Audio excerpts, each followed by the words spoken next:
Mission Walk, India's #1 most advanced rehabilitation and physical therapy center, Manikonda, Alkapur Road. Call 9177-300-194. మా branches Hyderabad, Delhi మరియు పూణేలో కలవు. Hello, Telugu రాజ్యం channel చూస్తున్నారా? సామాజిక, రాజకీయ, జీవన చిత్రణే తెలుగు రాజ్యం. అతిశయోక్తులు, అసత్యాలు ఉండవు. రాజకీయ కోణం కాదు, ప్రజా కోణమే కొలబద్ద. తెలుగు రాజ్యం వీక్షణ మీ ఉత్తమ అభిరుచికి నిదర్శనం. ఇప్పుడు వరకు వైసీపీ తరఫున మీ వాయిస్ గట్టిగా వినిపిస్తుంది సార్ అన్ని విషయాలు. మరి ప్రత్యేక హోదా విషయంలో ఎందుకు అంత గట్టిగా ఉండలేదు మీ పార్టీ? అంటే గట్టిగా లేరని అనుకుంటున్నారు. ఇక్కడ గట్టిగా ఉండటం అంటే రెండు రకాల అంశం. తిడితేనే గట్టిగా ఉందని అంటే అది కాదంట నేను. ఇప్పుడు ప్రత్యేక హోదా అనేది మీరు ఈరోజు మీ క్వశ్చన్ రూపంలో ఈరోజు 10 ఏళ్ల తర్వాత కూడా మీరు అడిగారంటే అది లైవ్లో ఉండబట్టి అడిగారుగా. అదే లైవ్లో లేకుండా ఇది ముగిసిపోయిన అధ్యాయం, ప్రత్యేక హోదా అంటే మేము పిల్లల్ని తీసుకెళ్ళి జైల్లో పెడతా, ప్రత్యేక హోదా అది ఒక పాచిపోయిన లడ్లు, ప్రత్యేక హోదా వద్దు, అసలు ప్రత్యేక హోదా అవసరం లేదని మాట్లాడి యూటర్న్ తిరిగిన వాళ్ళని మళ్ళీ యూటర్న్ తిప్పించి ప్రత్యేక హోదానే కావాలని చెప్పి ఈ రోజుకి లైవ్లో ఉంచిన జగన్మోహన్ రెడ్డి గారే కదా. రెండు మనకు మెజారిటీ సీట్లు ఉంచడం వేరు, అది అవుతుందా కాదా అని చెప్పడం వేరు. ఆంధ్రప్రదేశ్ అనేది ఇబ్బందులతో విడిపోయినటువంటి రాష్ట్రం. దాన్ని ఇంకా ఇబ్బందుల్లోకి నెట్టాడు మాజీ ముఖ్యమంత్రి చంద్రబాబు నాయుడు. దాన్ని సెటరేట్ చేయాల్సిన దాంట్లో మనకు 100 అంశాలు రావాలనుకోండి. 100లో ఒకటి ప్రత్యేక హోదా. మిగిలిన ఏదైతే కేంద్రం నుంచి రావాల్సినటువంటి రెవెన్యూ లోటు, కేంద్రం నుంచి రావాల్సినటువంటి ఏదైతే ఈ విభజన షెడ్యూల్లో పెట్టినటువంటి ఆస్తులు, ఇవన్నీ రకరకాలుగా మనకు 100 అంశాలు ఉంటే ఒక్క ప్రత్యేక హోదానే పట్టుకొని మోడీని, అమిత్ షాని తిడుతా వెళ్తే ఈ 99 ఆగిపోతుంది కదా. ఓకే, ఈరోజు 15 రాష్ట్రాలు ట్రై చేస్తే బల్క్ ట్రక్ పార్టీ ఏపీ సాధించుకోగలిగింది. దేశంలో 7 పారిశ్రామిక కారిడార్లు వస్తే 3 ఏపీ తెచ్చుకోగలిగింది. సో ఈరోజు కేంద్రంతో సత్సంబంధాలు మెయింటైన్ చేయవల్ల చంద్రబాబు నాయుడు వాళ్ళు మంత్రివర్గంలో ఉండి తెచ్చుకోలేని రెవెన్యూ లోటుని 10,000 కోట్లు మేము తీసుకురాగలిగాం. పోలవరానికి ఏకబిక్కినగా 17,000 కోట్లు ఆమోదం తెలుపుకోగలిగాం, ఇంకా రాకపోయినా తెలిపించుకోగలిగాం. సో ఇవన్నీ ఆ ప్రభుత్వంతో సఖ్యతగా ఉండబట్టే అయింది. లేదు నా ప్రత్యేక హోదా ఇవ్వలేదు, ఇస్తావా మోడీ, లేదంటే మేము పెళ్ళాన్ని తిడతా, నువ్వు పెళ్ళాన్ని తీసుకోలేనాడు, ఈ ప్రత్యేక హోదా ఏమెత్తావు, ఇవన్నీ కూడా మేము కూడా మాట్లాడాము అనుకోండి. చంద్రబాబు నాయుడుకి మాకు తేడా ఏముంటుంది? సో మేము సాక్షాత్తు ప్రధానమంత్రి గారి సమక్షంలోనే నీతి ఆయోగ్ మీటింగుల్లో కావచ్చు, పార్లమెంట్లో కావచ్చు, స్వయంగా విశాఖపట్నం వచ్చినప్పుడు, భీమవరం వచ్చినప్పుడు బహిరంగ సభల్లో కావచ్చు, మాకు మీతో ఎటువంటి రాజకీయ ప్రయోజనాలు లేవు, ఉండవు కూడా, మాకు రాష్ట్ర ప్రయోజనాలే ముఖ్యం, మీరంటే మాకు గౌరవం ఉంది, ఇదిగో మా రాష్ట్రానికి ఎన్ని పెండింగ్ ఉంది ఇవ్వండి అని చెప్పి బహిరంగానే అడుగుతున్నాం. కాకపోతే దీన్ని గట్టిగా అడగలేదు అని అంటే, గట్టిగా అంటే ఆ వర్షాలు అడగలేం, ఒక్కొక్కరు ఒక వర్షం. మేము సానుకూలంగా తెచ్చుకోవాలనుకునేటటువంటి వర్షన్, ఇక్కడ positive version YSR Congress party, అవతల నెగిటివ్ వర్షన్ తంతా రాళ్ళేస్తా, అమిత్ షా వస్తే ఇస్తావా, లేకపోతే 40,000 వదులుతా, నువ్వెంత మోడీ, నువ్వు నీ స్థాయి ఏంది, ఉన్నారు కదా సార్. మరి వాళ్ళకి ఇప్పుడు సార్ బీజేపీ వాళ్ళకి సిగ్గు లేదు, వీళ్ళకి సిగ్గు లేదు, జనసేనకి అసలు అంతకంటే లేదు. ఇంకా ముగ్గురు కలిస్తే సిగ్గులేని వాళ్ళు ముగ్గురు కలిస్తే ఉపయోగం ఉంది. దాంట్లో ఎవడన్నా మంచివాడు వెళ్తుంటే ఒకడన్నా, ఇప్పుడు అమ్మనా బూతులు తిట్టాడు కదా ఇదే మోడీని, వాళ్ళు కూడా తిట్టారు కదా చంద్రబాబుని. 40,000 వదులుతారు సహా మొత్తం అసెంబ్లీలోనే నా రక్తం ఏదంటే ఉడికిపోతున్నా మరిగిపోతుంది అన్నాడు చంద్రబాబు. ఇప్పుడు మరిగి మొత్తం పోయిందా రక్తం? ఇప్పుడు ఎట్టకెళ్ళారు? ఇదే పవన్ కళ్యాణ్ని రకరకాలుగా మాట్లాడారు వాళ్ళే. తల్లిని తిట్టించాడు అన్నారు. మరి తల్లిని తిట్టించిన వాళ్ళతో సిగ్గు లేకుండా వీళ్ళు కలిసి పవన్ కళ్యాణ్ గారు చంద్రబాబు నాయుడు గారు ఏది చెప్తే అది ఆ గీత నేను దాటని కూడా స్టేట్మెంట్ చేశారు ఒకసారి. ఆయన మొన్నటిదా శాచించే స్థాయిలో ఉన్నా అన్నాడు, ఇప్పుడేమో యాచించే స్థాయికి వెళ్ళిపోయి 24 గాయత్రి మంత్రం అన్నాడు, 21 రుక్మిణి మంత్రం అన్నారు వాళ్ళు జనసేన వాళ్ళు. 11 ఎన్నో వచ్చినాక మరి అది ఏ మంత్రం అయిందో తెలియదు, మరి రష్యన్ మంత్రం అయిందా, ఇంకా ఇప్పుడు ఏదో సింగపూర్ అంటున్నారు కొత్తగా, ఆ మంత్రం అయిందా? 11 కదా ఇప్పుడు ఒరిజినల్ వాళ్ళకి వచ్చినాయన్ని. మిగిలిన వాళ్ళందరూ తెలుగుదేశం నుంచి పంపించి కండవాళ్ళు కప్పి సీట్లు ఇచ్చారు కదా.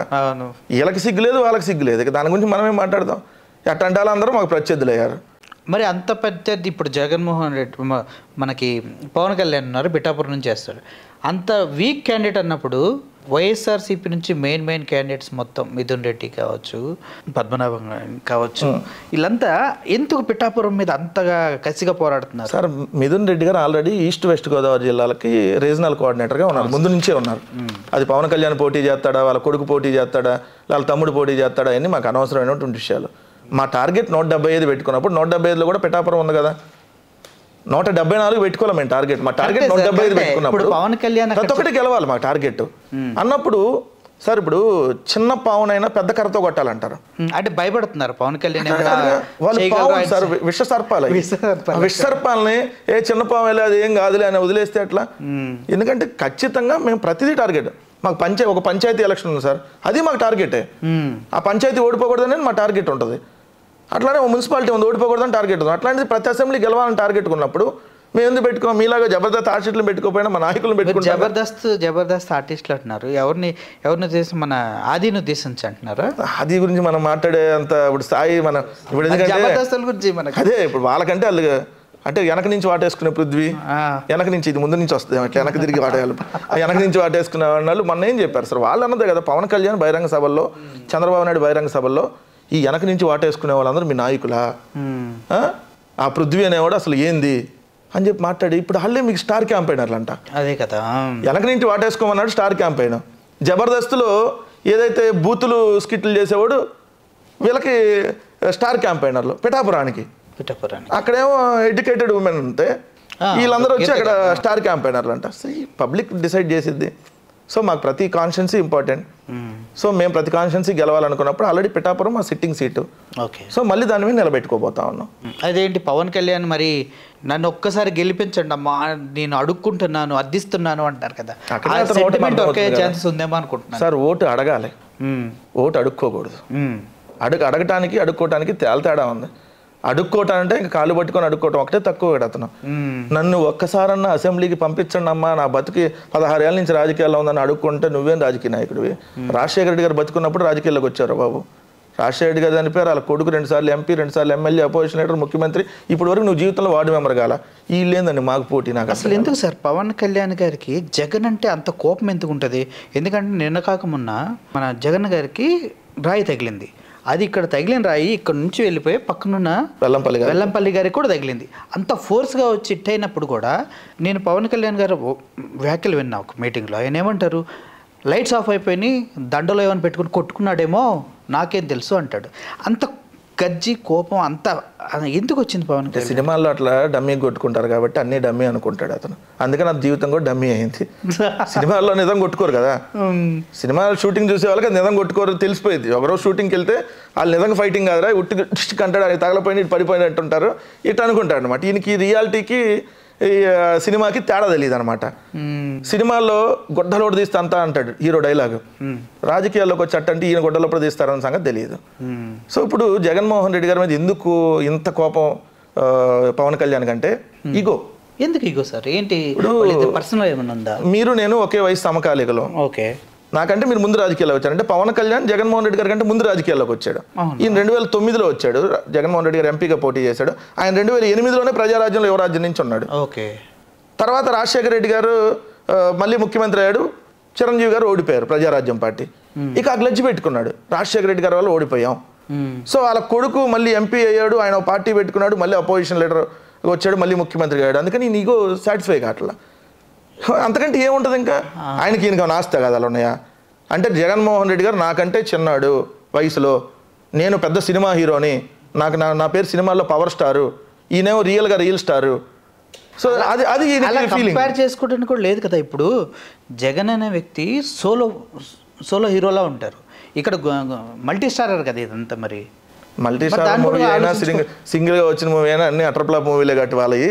ఇప్పుడు నేను ఒకటే స్పష్టం, మేము మిగిలిన రాజకీయ పార్టీలు వాళ్ళ గురించి దాని గురించి అసలు మేము పట్టించుకోవాల్సిన పని కూడా లేదు. మాకు ఈరోజు ప్రత్యర్థులు అన్ని రాజకీయ పార్టీలు. మేము అపోజిషన్లో ఉన్నా మా కాంగ్రెస్ వ్యతిరేకమే, కమ్యూనిస్టులు వ్యతిరేకమే, మా బీజేపీ వ్యతిరేకమే, తెలుగుదేశం వ్యతిరేకం, జనసేన వ్యతిరేకమే. మేము అధికారంలో ఉన్న ఈ రాజకీయ పార్టీలన్నీ వ్యతిరేకమే. కారణం ఏంటి? మేము ఎవరితో పొత్తు పెట్టుకోలేదు కదా ఇప్పుడు వరకు. పొత్తు పెట్టుకొని సీట్లు పంచుకుంటే మాకు ఫ్రెండ్స్ అయ్యేవాళ్ళు. సో మేము పెట్టుకోన్నాం కాబట్టి మాకు అందరూ వ్యతిరేకమే. సో వాళ్ళు రాజకీయ పార్టీలు మాకు వ్యతిరేకమైతే ఏముంది? జగన్మోహన్ రెడ్డి గారు ఇక్కడ ఒక్కడే, బట్ ఒంటరి కాదు కదా. ఈరోజు మాకు కోట్లాది మంది ప్రజల ఆశీస్సులు ఉన్నాయి. అసలు మీరు మాట్లాడుతున్నారు, అసలు జగన్మోహన్ రెడ్డి గారికి ఉన్న ధైర్యం ఏంటి? ఒక లారీ డ్రైవర్ని, ఇక్కడ మైలవరంలో ఒక ఎమ్మెల్యే ఉన్నారు, ఆయన కూడా ఏం తెలియదు, మనం ఇంటర్వ్యూ చేస్తాం, ఆయన కూడా ఏదో ఇళ్ళగానే నువ్వు చూసుకోపో నేను ఉన్నాగా నా పేరు చెప్పుకో అని పంపించారు. అసలు ఏంటి ఒక లారీ కండక్టర్కో లేకపోతే ఇటువంటి లేని వాళ్ళకో ఎలా సీట్ ఇవ్వగలుగుతారు? తన మీద తనకు నమ్మకం ఉండాలి. జగన్మోహన్ రెడ్డి గారికి తన మీద తనకు పూర్తి నమ్మకం ఉంది. ఎందుకంటే ఆయన ప్రాంప్ట్గా ఉంటాడు, క్లియర్గా ఉంటాడు, క్లారిటీగా ఉంటాడు. ఎస్, మనం చెప్పామా అది చేయగలిగితే చెప్తాం, లేకపోతే లేదు. సార్, ఇంత పెద్ద ఎత్తున 4.5 లక్షల కోట్ల రూపాయలు డీబీటీ నాన్ డీబీటీ ద్వారా ఈ భారతదేశ చరిత్రలో 77 ఏళ్ల స్వాతంత్ర భారతదేశ చరిత్రలో ఏ రాష్ట్రంలోనా 4.5 లక్షల కోట్ల రూపాయలు నేరుగా ప్రజలకు ఒక్క రూపాయి అవినీతి లేకుండా అందిన దాఖలాలు ఎప్పుడన్నా ఉన్నాయా? లేవు. ఇది మాత్రం వాస్తవం. ఎక్కడా లేని సిస్టమ్స్, సచివాలయ వ్యవస్థ, వాలంటీర్ల వ్యవస్థ, రైతు భరోసా కేంద్రాలు, రైతులకు సంబంధించినటువంటి ఒక గొప్ప వ్యవస్థ, డిజిటల్ లైబ్రరీలు, స్కూళ్ళు బాగు చేయటం, ఒకే బిక్కిన 17 మెడికల్ కాలేజీలు. ఎందుకంటే 101 సంవత్సరాల్లో ఆంధ్రప్రదేశ్లో ఉన్న మెడికల్ కాలేజీలు 11. 1923లో వైజాగ్ ఆంధ్ర మెడికల్ కాలేజ్. 2024 వరకు చూసుకుంటే మనకి 101 సంవత్సరాలు, 1923 టు 2024 వరకు ఉన్నాయి 11. అయితే ఈయన వచ్చినాక 4.5 ఏళ్ళలో 17 మెడికల్ కాలేజీలు, 4 పోర్టులు కడుతున్నాడు, 10 ఫిషింగ్ హార్బర్లు, 6 ఫిష్ ల్యాండ్ సెంటర్లో. తన మీద తనకు నమ్మకం, తను చేశాడు కాబట్టి మేము ఇది చేస్తామని ఎన్నికలకు వెళ్ళాం, ఇది చేసి మేము మళ్ళీ ఓటు అడుగుతున్నాం. అందుకని మీరు అన్నట్టుగా ఏం సార్ టిప్పర్ డ్రైవర్లు అసెంబ్లీకి రాకూడదా? మనం ఏ స్థాయి నుంచి వచ్చాము సార్? ఇప్పుడు రాకూడదని నా ఉద్దేశం. వాళ్ళని అడుగుతున్నాను సార్ నేను. ఇప్పుడు ఎవరైతే మాట్లాడుతున్నారో ఇట్లా నవ్వుతా ఎకిలిగా చంద్రబాబు నాయుడు లేఖీతనంగా, ఎకిలిగా కూడా కాదు లేఖీతనంగా టిప్పర్ డ్రైవర్కి సీట్ ఇచ్చాడంట అన్నాడు కదా. అంటే అసలు నువ్వెవడో, నీ బతికేంటి? నువ్వు జేబులు కొట్టేవాడు రైల్వే స్టేషన్లో. నేను చెప్పలా, నీ పార్ట్నర్ ఉన్న నాదెండ్ల మనోహర్ వాళ్ళ ఫాదర్ చెప్పాడు, నాదెండ్ల భాస్కర్, జేబు దొంగేడు, జేబులు కొట్టేవాడు అని చెప్పి. నీకే రామారావు గారి పిల్లనిచ్చి నువ్వే ముఖ్యమంత్రిగా అయిన లేనిది కష్టపడి పని చేసుకునే టిప్పర్ డ్రైవర్ అసెంబ్లీకి రాకూడదా? టిప్పర్ డ్రైవరు వస్తాడు, ఫోటోగ్రాఫర్ వస్తాడు, ఉపాధి కూలి హామీ కూడా వస్తాడు, అందరూ రావాల్సిందే. ఇంకా వెళ్ళి వాళ్ళు ఫోటోగ్రాఫర్గా ఉండాలి, ప్రజలకు సేవ చేయడానికి రాకూడదా? అందుకని ఎంపీగా పంపించాను నందిగం సురేష్ గారిని. ఈరోజు ఒక లక్కప్ప, ఒక వీరాంజనేయులు, లేదంటే మీరు అన్నట్టుగా మైలవరం నుంచి చేస్తున్నటువంటి మా యాదవ సామాజిక వర్గానికి సంబంధించిన, అట్లానే మీరు అన్నట్టుగా ఎంపీగా పోటీ చేస్తున్నటువంటి ఉమాబాల గారు సామాన్య చిన్న న్యాయవాది శెట్టిబల్జ సామాజిక వర్గానికి సంబంధించినటువంటి మహిళ. నరసాపురం లాంటి ఉద్దండులు పోటీ చేసే సీట్లు నిలబెట్టాం. ఏంటి అంత గుండె ధైర్యం? చెప్పాం కదా సార్, 175 + 25లో ఉంది జగన్మోహన్ రెడ్డి గారు. జగన్మోహన్ రెడ్డి గారు తన మనుషులు నిలబెట్టాడు అక్కడ. ఎందుకంటే అన్ని చోట్ల జగన్మోహన్ రెడ్డి గారు పోటీ చేయలేరు కాబట్టి మా జెండాను చూసి ఓటేయమంటున్నాం, జగన్మోహన్ రెడ్డి గారిని చూసి ఓటేయమంటున్నాం. ఇక్కడ ఉన్నది ఆ మంత్ర లేదా ఆ మంత్ర కాకల తీరిన వీరుల కాదు, జగన్మోహన్ రెడ్డి గారు 175 + 25లో పోటీ చేస్తుంది జగన్మోహన్ రెడ్డి గారు. నమస్తే, నేను మోనిక. తెలుగు రాజ్యం ఇక ఊరూరా రాబోతోంది. దినదిన ప్రవర్ధమానమవుతున్న తెలుగు రాజ్యం ఛానల్కు 2 తెలుగు రాష్ట్రాల్లోని 42 లోక్సభ నియోజకవర్గాల నుంచి న్యూస్ కంట్రిబ్యూటర్స్గా వ్యవహరించడానికి యువతను ఆహ్వానిస్తోంది. జర్నలిజం పట్ల ఆసక్తి, కనీస సామాజిక రాజకీయ పరిజ్ఞానం, స్థానిక పరిస్థితులపై మంచి అవగాహన, స్థానిక పరిచయాలు, గౌరవప్రదమైన జీవనం ఉంటే సరికొత్త సామాజిక విప్లవంలో మీరు కూడా భాగస్వాములు కావచ్చు. మీ అంతరంగాన్ని ఆవిష్కరించవచ్చు. ప్రతి లోక్సభ నియోజకవర్గ పరిధిలో 2కి అవకాశం ఉంటుంది. 30 నుంచి 35 ఏళ్ల మధ్య వయస్కులై జర్నలిజం పట్ల అభిరుచి, ఆసక్తి కలిగిన యువతి యువకులు తమ వివరాలు, జీవన విధానం, ఆసక్తి గల ప్రాంతం, పాస్పోర్ట్ ఫోటోతో కలిపి ఈ దిగువన నంబర్కు వాట్సాప్ చేయొచ్చు. నంబర్ 8125150555.